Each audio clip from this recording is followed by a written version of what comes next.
Hey guys, Dave from Nerdarchy, for nerds by nerds, hanging out with this nerd. Nerdarchy Ted. And today we have something special you can add to your game, from hit dice to heroics.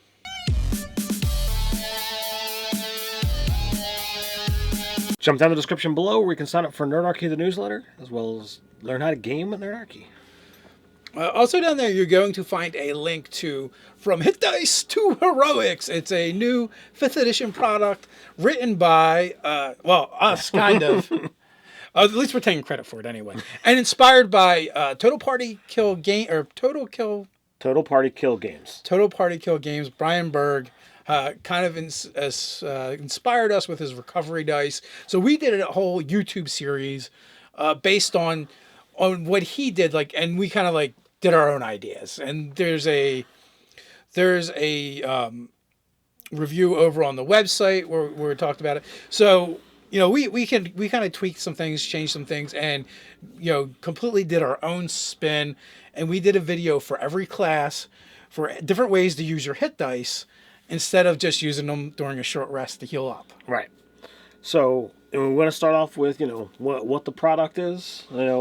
So the product is From Hit Dice to Heroes, and so I guess let's go with the credits and let people know who's involved. All right. So this is written by us here at Nerdarchy. Nate, Dave, Ted, me, and of course Nerder Doug.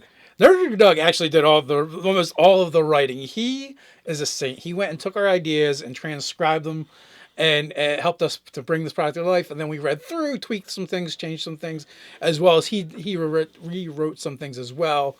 He's really good with staying with the guidelines of 5e. So editing and layout was all done by Doug. He put together a great product off of the combined ideas of all of us. Yes, and and then he found some great stock art online that was available for commercial use. So that's where we definitely give credit to those people, because it made the product look so much better. So the cover art is by Joyce, and I'm probably gonna annihilate this name, Morara, something along those lines. And the interior art is Shaman stock art. Okay, so again, Doug did a great job. Looks fantastic. It's so awesome that the artists put that stuff up there so that we get to use it. So let's go into why we decided we needed to do a product like this. Well, the idea of tabletop role-playing games means a lot. Means something different to a lot of gamers that are out there. And there's some that get into it and it's all about the combat. Let's do a dungeon crawl. Let's eke through dozens of combats over the course of a night or a session. Right, you're supposed to do 6 or 8 combats in a session, right? Something like that. Something along those lines. I think I've read that somewhere. But I mean, over the course of a 4-hour game, 3 to 4 combats should be normal, and for us, that really wasn't the case. And over my years of gaming, my combats have slowly started to dwindle. And now it's not unheard of to be 1 or none. If I want to throw my players through a loop now, I hit them with 2 or 3 combats. It's whoa, wait a second. What is up with all of this stuff? So hit dice just are not having a real impact if it's okay, well, there's a combat and then there's going to be a long rest. I have this mechanic, I have this feature that's not really getting used because you can only use it during a short rest. And if you're not really short resting, then what's the point? Yeah, and I always thought this was a cool mechanic to use to power other abilities. And then it was confirmed when recovery dice came out and we checked that out. Oh, this is really cool. And this is kind of what I was thinking. So, so we decided to put our own spin on it, and we have. So the next section is going to be where we basically explain the mechanic that allows you to expend your hit dice and how that works as you advance through the levels. So that's all incorporated, and it's built to scale so that we didn't want it to be where you're just constantly spamming these abilities over and over again. So we had to play with the mechanics there and get to one that we felt worked, that wasn't going to overburden the game. And and also creates these opportunities where you as the player, you're going to decide, do I want to save these hit dice for healing or do the cool thing? Right. So it winds up being a cost equal to your proficiency modifier. So you're never going to have an abundant use of these abilities.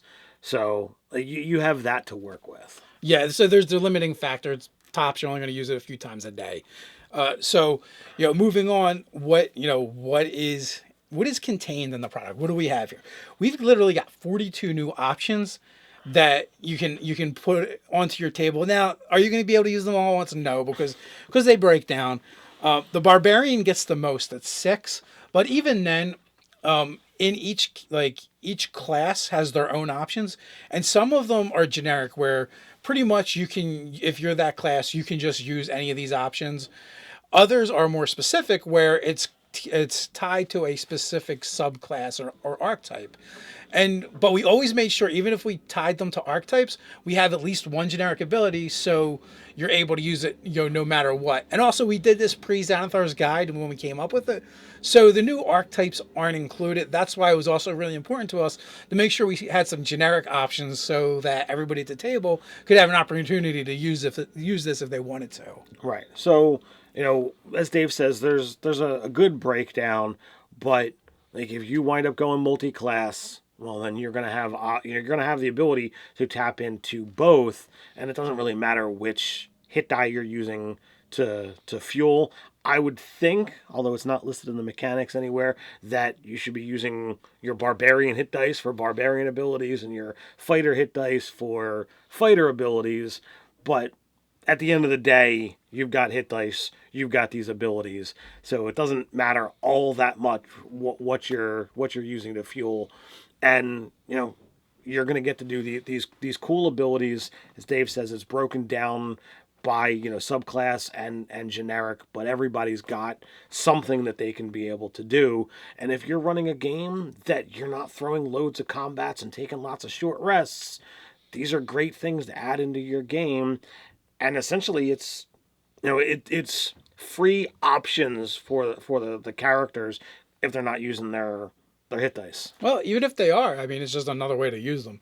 Now, the barbarian ended up with more because we did like generic, we did specific to subclass, and we might have got a little carried away when we got to the totem barbarian because there was a lot of fun to be had there. So, but from there on out, it's either 3 or 4 different options that you get. Some of them may be specifically tied to subclasses, where some others are just going to be specifically tied to the overarching class itself. And one of the key things when coming up with these abilities, we try to say, what is it that makes this class this class? What is a key feature? And whenever we could, we tried to key off of that and make it integral to the class to make it feel like something that class would really want to do or might have the ability to do. Right. And because it's tied to your hit dice, it's very limited on how often you can do it. And especially if you're adventuring days back to back, because when you get your hit die back, you only get half the next day. Right. So it's a diminishing return if you keep using them. Right. So even if you're getting a lot of long rests in and you're getting your hit points back, you might not be getting your hit die back. So you may, after 2 days, be out of hit die and not be able to really do as many abilities. So day 1, maybe you can do 3. Day 2, you might only be able to do 1 or 2. Right. So it's really controlled, and you're not going to be able to spam this all over the place. So you do have to monitor that. You're 18th level, you used all 18. Well, tomorrow you only get 9 to work with. So if you're 18th level, I mean that's you can use it once today, and that's it. So you're not gonna get a horde of abilities with this, but what you are going to get is unique, fun, flavorful abilities that fit the character class that you've chosen to play.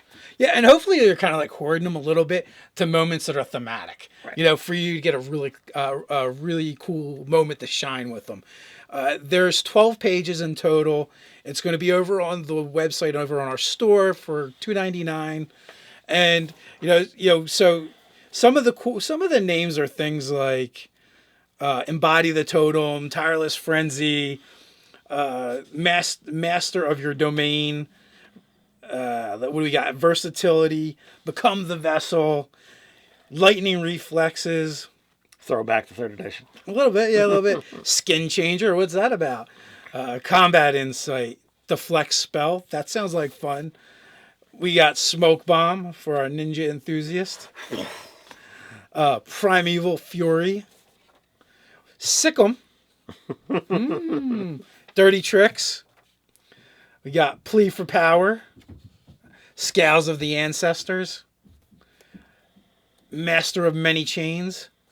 Stay on Target. Maybe a little nerdy callback there, Ted. Price of Power. So we're introducing all kinds of cool, fun options for you to introduce into your game. You know, hopefully you'll go check it out, and also it helps support us, Nerdarchy, and you know, hopefully we'll come up with some more fun products for you guys to enjoy. Let us know what you think of this idea. Have you used this stuff in your game already from the series we already do? You can go check it out over at the store. But before you do, head down to the comments below. Let us know what you think. While you're down there, don't forget to like, share, and subscribe. As Dave says, you can check us out over on nerdarchy.com. So until next time, Stay nerdy.